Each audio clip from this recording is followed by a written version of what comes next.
The pilot was discovered by a group of terrorists while he was parachuting. They immediately picked up their weapons and fired wildly into the sky. One pilot was unfortunately killed by them and finally fell to the ground. The terrorists who arrived later arrogantly cheered around his body. At that time, the terrorists did not realize they had caused serious trouble. However, the terrorists not only broke international law, they even filmed a video to provoke the entire military. Luckily, another pilot barely survived. He picked up the radio and contacted the base. Headquarters immediately sent two Mi-8 armed helicopters for rescue.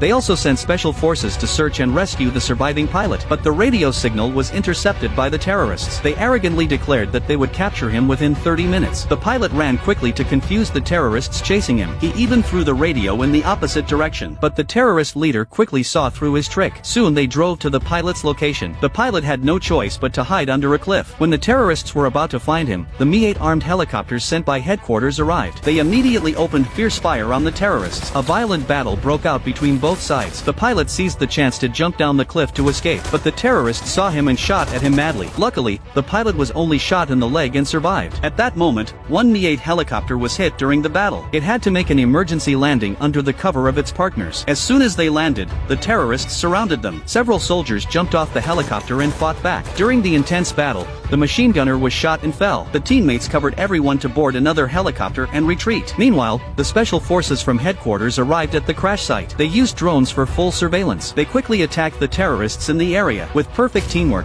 they wiped out the terrorist squad. The pilot was also rescued after continuous searching. While they evacuated with the pilot, all the terrorists were ruthlessly shot by the special forces. With the cover of short-tail crocodile armed helicopters, they bombed the terrorists fiercely. In this action, they also killed the terrorist leader. To completely destroy the terrorists, the military sent a frigate to the target sea area. They also dispatched White Swan bombers and many cruisers. They bombed the terrorists' stronghold. In the end, they successfully eliminated all the terrorists.